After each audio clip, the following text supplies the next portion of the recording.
So now we will be discussing flower, a fascinating organ of angiosperms. ठीक है, तो actually हम लोग एक फ्लावर के बारे में डिस्कस करेंगे एंड उसके अलग अलग वर्ल्स के बारे में डिस्कस करेंगे कि एक फ्लावर में आपको कौन कौन सा वर्ल्स मिलेगा. ठीक है, so we will discuss a typical angiosperm flower. Okay, इस डायग्राम को थोड़ा नीचे ले जाएंगे.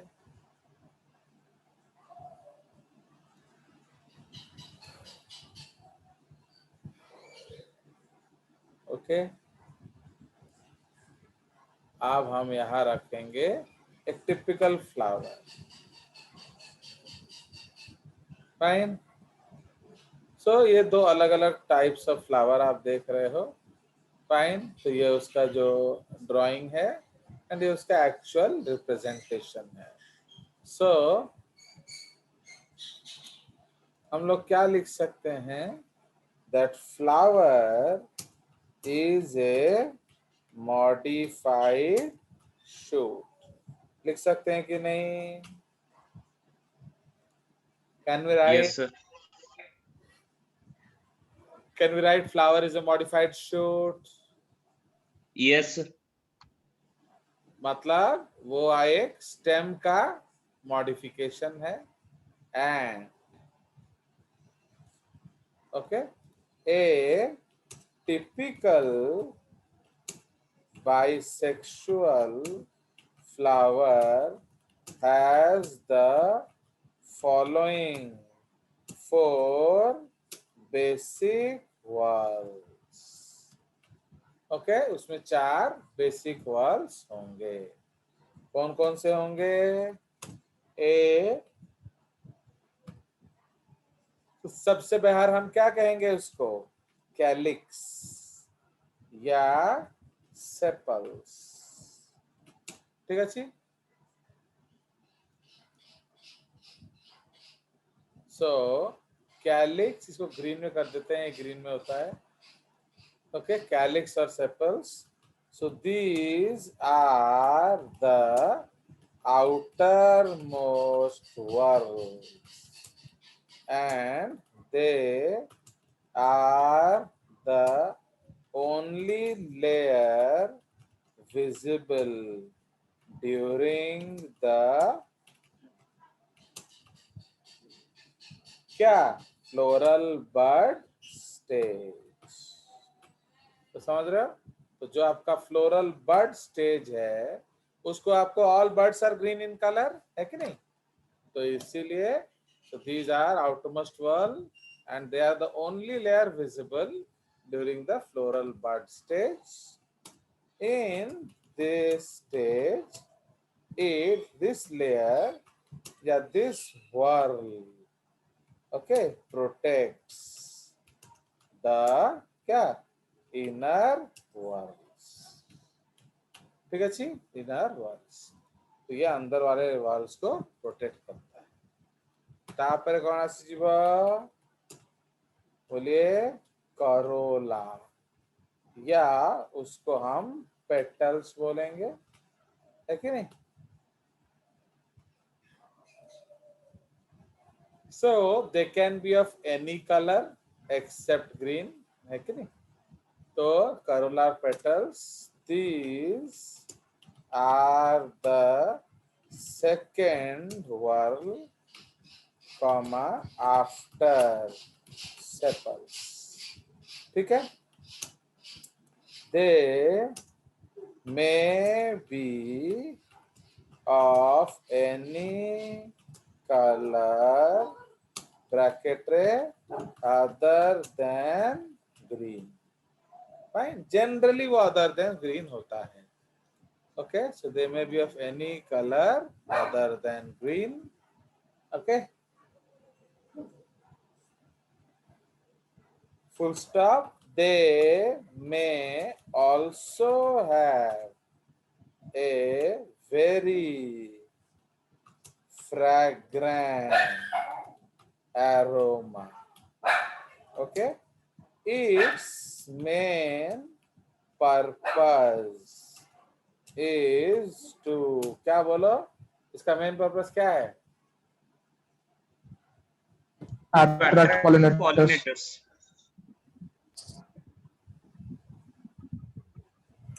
बोलिए। attract pollinators. Yes, its main purpose is to attract pollinators. Okay. उसके बाद जो थर्ड वर्ल है उसको हम लोग क्या कहते हैं? Androecium.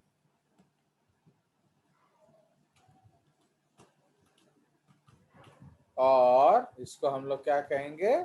Stamen. Fine, androecium or stamen. So it is the male whorl.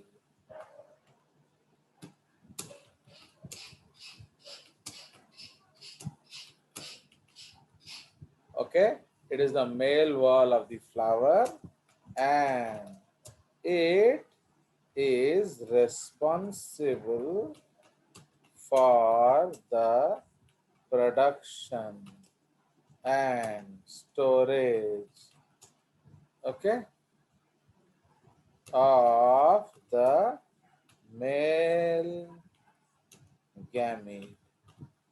Okay, तो समझ में आया? इसलिए what is the function of stamen? तो स्टेमेन का फंक्शन है कि वो आपका मेल गैमीट बनाता है। It is divided into the क्या? नंबर 1 फिलामेंट, नंबर 2 और क्या मिलेगा इसमें बताओ? Filament and, Anther. ठीक है। तो व्हाट इज एंथर? तो इट हैज द क्या? Male gamete mother cells, okay, known as megaspore mother cells. Sir megaspore या माइक्रोस्पोर? सॉरी सॉरी, ये Microspore होगा. Micro micro microspore mother cell, ठीक है। ये मेल गैमीट है ना, तो इसलिए ये मेगास्पोर मदर सेल नहीं होगा, ये माइक्रोस्पोर मदर सेल है। उसका प्लॉइडी क्या होगा? 2n 2c, okay.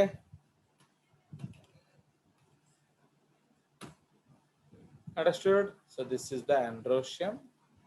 Finally, the fourth wall or the gynoecium या gynaecium, कुछ भी बोल सकते हो।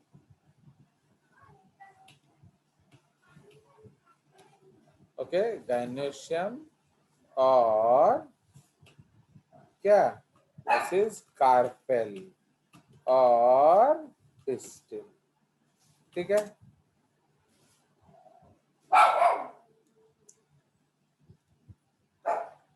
So it is the female whorl of the flower. Fine, it is the female whorl of the flower. Okay, full stop.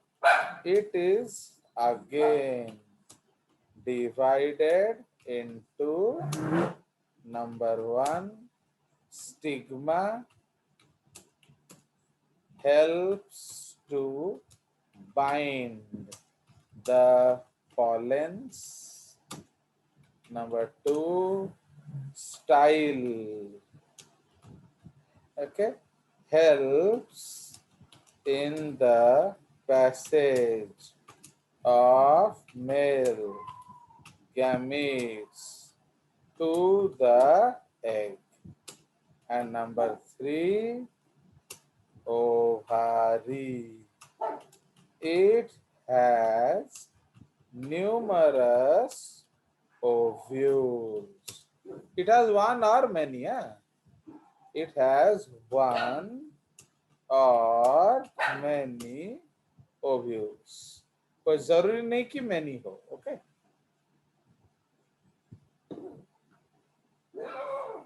it has one or many ovules, comma, which are attached to the ovary by placenta.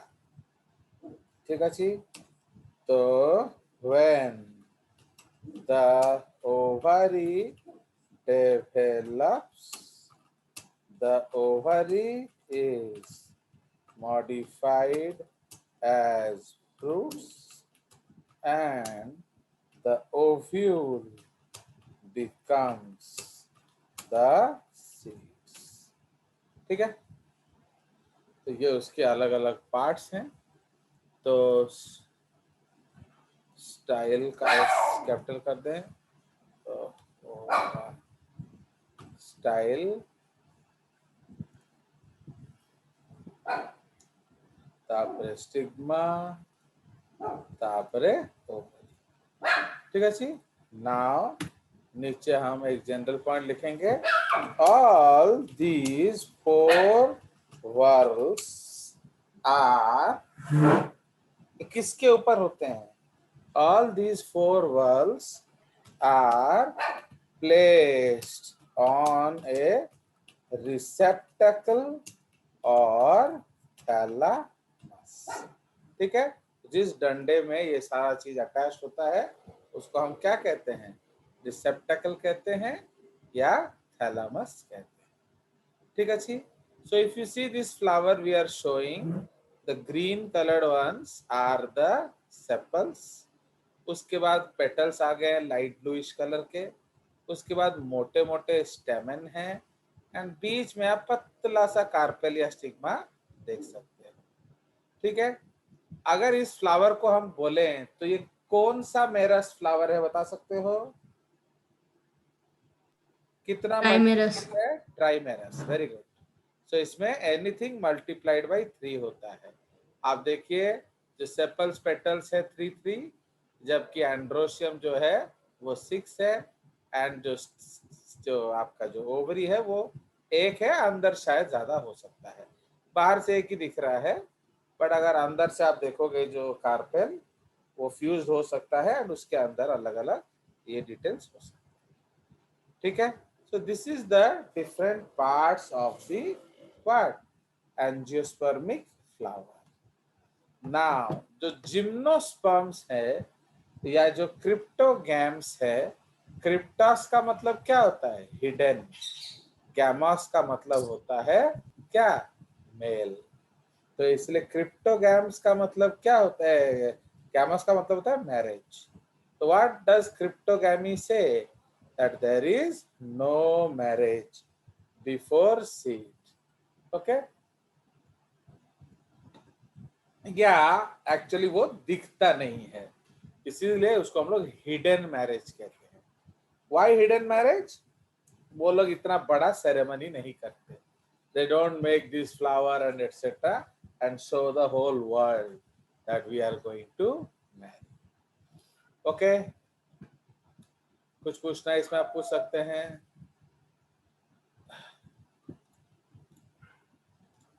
Anything you need to ask you can ask. Sir receptacle और thalamus में difference क्या होगा? वो जब हम लोग discuss करेंगे जो इन्फ्लोरेसेंस तब वो ज्यादा क्लियर होगा. आप लोग जानते हो इन्फ्लोरेसेंस क्या होता है? सर हाँ थोड़ा थोड़ा आइडिया. हाँ बताओ क्या जानते हो आप इन्फ्लोरेसेंस के बारे में? एक्चुअली जो फ्लावर आप देख रहे हो 2 तरह का फ्लावर हो सकता है.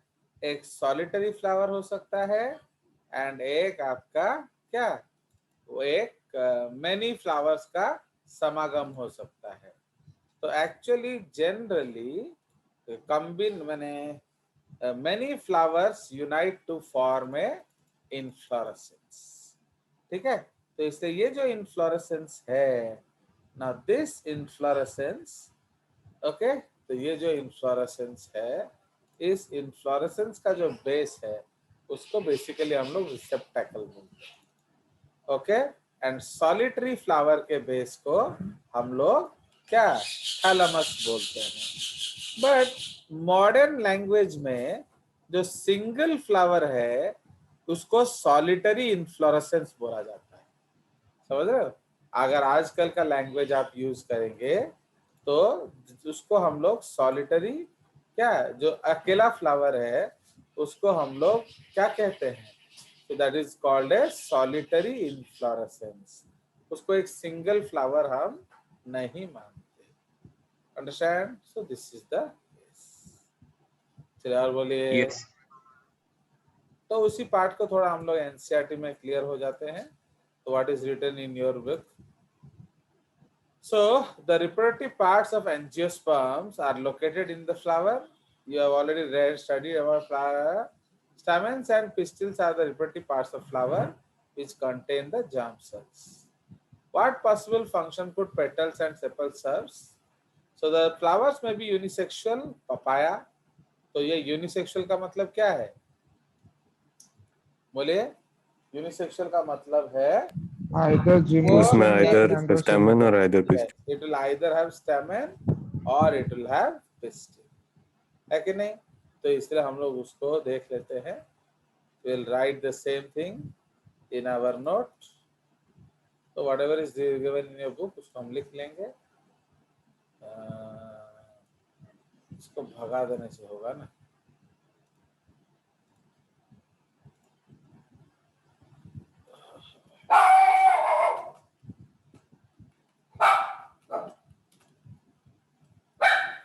चुप करा।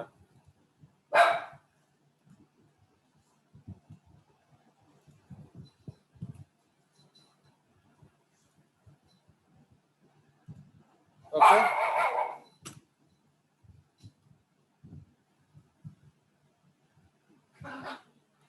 बाय। सो अभी इसको थोड़ा क्लैरिफाई करेंगे हम लोग terms.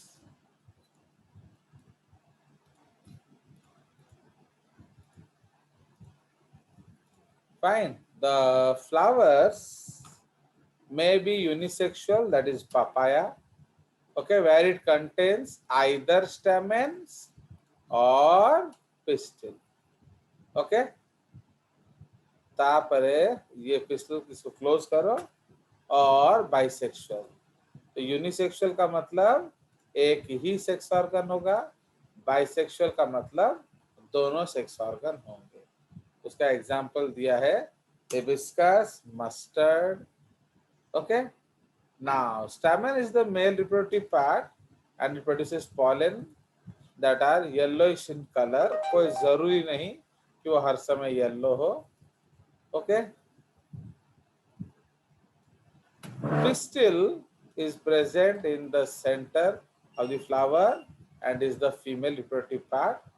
Okay, it is made up of 3 parts. हम already discussed कर चुके हैं। ठीक है, this part we have already discussed. Now,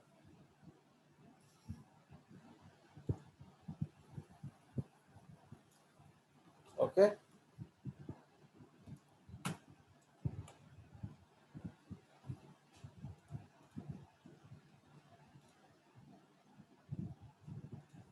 Okay, the ovary contains ovules and each ovule has an egg cell.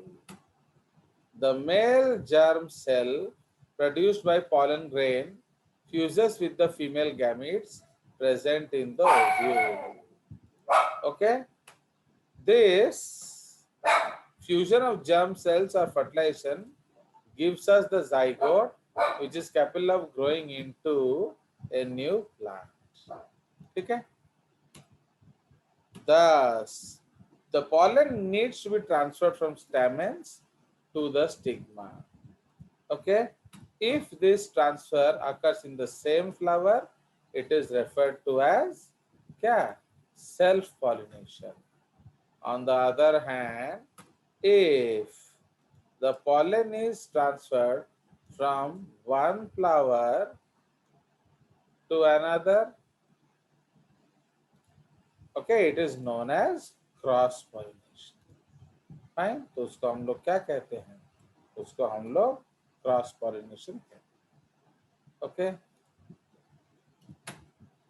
This transfer of pollen from one flower to another is achieved by agents like wind, water, animals, etc. ठीक है? Fine, wind, water, animals, etc.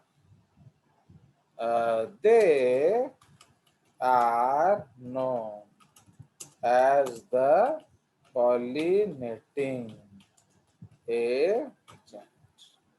Okay. After the pollen lands on the suitable stigma, it has to reach the female germ cells which are in the ovary. For this, a tube grows out pollen and travels to the style to reach the ovary. ठीक है, तो ये उसका एक general introduction है आपका दिया हुआ है. फिर देखते हैं तुम्हारा क्या दिया हुआ है.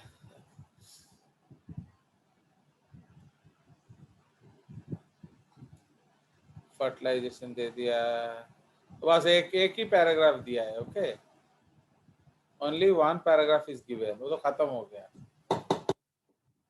ओके, सो नाउ इसलिए हम लोग थोड़ा सा ज्यादा पढ़ेंगे तो आपका खत्म हो गया, बुक में इट इज ओवर. बस अब दे दिया, फर्टिलाइजेशन हो जाएगा, सीड एंड फ्रूट हो जाएगा. ओके, बट हम लोग थोड़ा सा ज्यादा आगे पढ़ेंगे.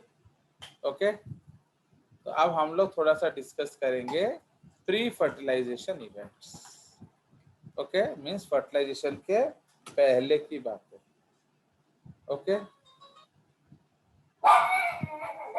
Okay, pre fertilization events.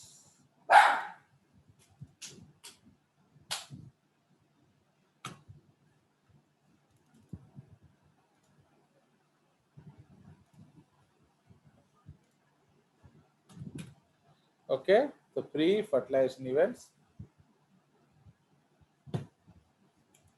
Okay, तो ये हम लोग अभी थोड़ा डिस्कस करेंगे.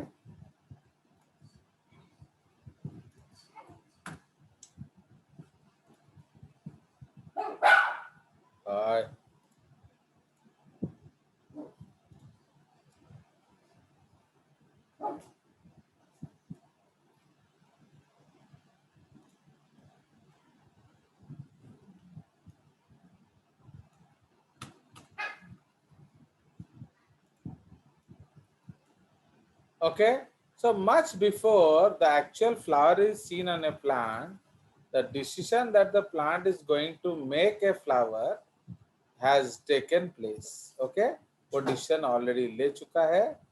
Several hormonal changes and structural changes are initiated. बोलो. सर आपने स्क्रीन शेयर नहीं की. स्क्रीन कहाँ गया तुम्हारा? हो गया. So several hormonal and structural changes are initiated which lead to the differentiation and further development of the floral primordium. Floral primordium का मतलब क्या है? That part जो कि actually flower बनेगा. Okay? Inflorescences are formed, okay, which bear the floral buds and then the flowers. In the flower, the male and female reproductive structures, the androecium and gynoecium, okay, differentiate and develop. Okay, now androecium consists of a whorl of stamens representing the male reproductive organ, and the gynoecium represents the female reproductive organ. ठीक है, तो ये हम लोग का एक discussion हम लोग कर लिए. ठीक है,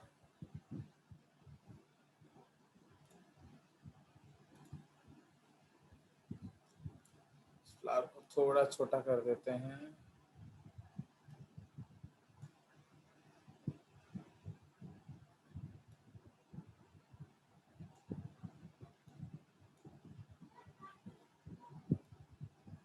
ओके, समझ में आया? तो इसीलिए अभी हमें फ्लावर बनाना है, ये डिसीजन पहले से तय हो जाता है. Okay, so they are called the pre fertilization events. ठीक है, इनको हम लोग क्या कहते हैं, प्री फर्टिलाइजेशन इवेंट्स। तो इसमें सबसे पहला जो है वो है हमारा नेक्स्ट पॉइंट,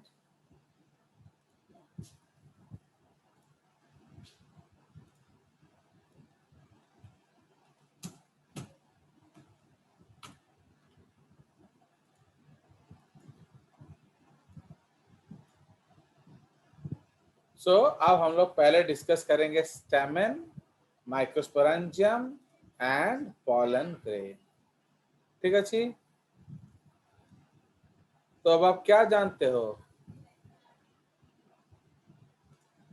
बोलिए, what do you know about it? That जो स्टेमन है आपका, है कि नहीं,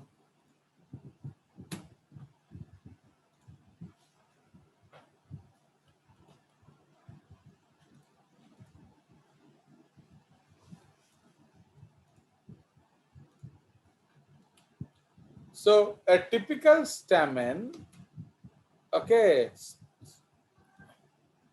a typical stamen, okay, उसको हम लोग कहेंगे, इसको हेडिंग कर देते हैं, the long and slender has a long and slender stalk called filament, and the terminal generally bilobed structure called anther. Okay, ये bilobed है एंड जनरली वो उसको हम लोग एंथर बोलते हैं। Okay, now the proximal end of the filament is attached to the thalamus or petal of the flower. अगर petal of the flower है, इस कंडीशन को क्या कहेंगे, एपीपेटलस। समझ रहे हो, ये एक यूनिक केस होता है। तो जनरली क्या होता है, वो आपका इंटरफियर नहीं करता है, वो अंदर माने दिस जो थैलेमस है, ओके, तो थैलेमस किसके साथ लगा हुआ है, क्या जो स्टेमन, तो वो पेटल के साथ लगा हुआ है, तो उसको एपीपेटलस बोलेंगे।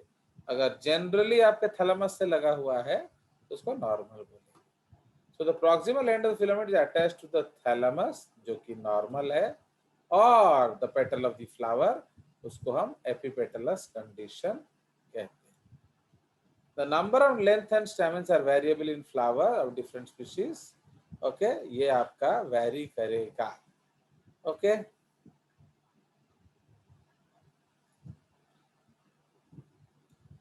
now a typical angiosperm anther is bilobed with each lobe having two theca, इसलिए हम उसको डाइथेकस कंडीशन बोलते हैं।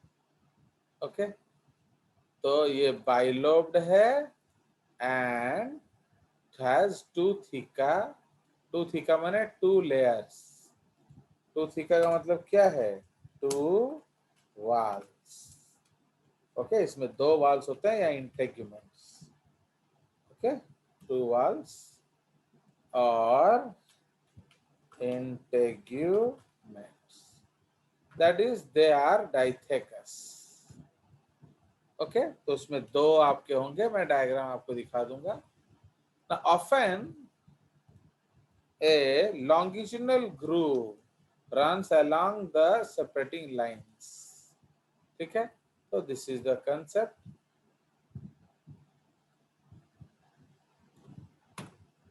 The bilobe structure of an anther is very distinct in the transverse section of the anther. Okay, the anther is four lobed. Okay, answer is four lobe या four sided, इसको tetragonal structure बोलते हैं। Fine, consisting of four microglia located in the zygote. Okay, समझ में आया? So the bilobe nature होगा इसमें, is having two theca. Okay, they are dithecous. Often a longitudinal groove runs 7 theca. The biloid nature is anther. The anther is four-sided structure consisting of 4 microsporangia. Okay, why? What is microsporangia? वो ultimately बनेगा क्या? बोलो. Microspore. Pollen grain. So the anther is four-sided structure containing of 4 microsporangia located at the corners. Okay, 2 in each lobe. तो अगर हम लोग एक anther का क्रॉस सेक्शन बनाएं तो कैसा दिखेगा? मैं आपको दिखा रहा हूं. तो let us make a cross section of anther.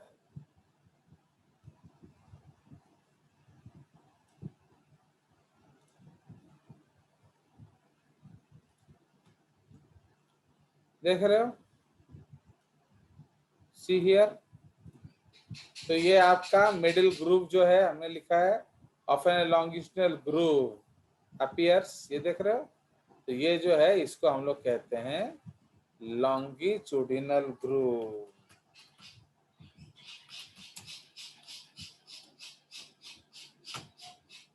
Fine.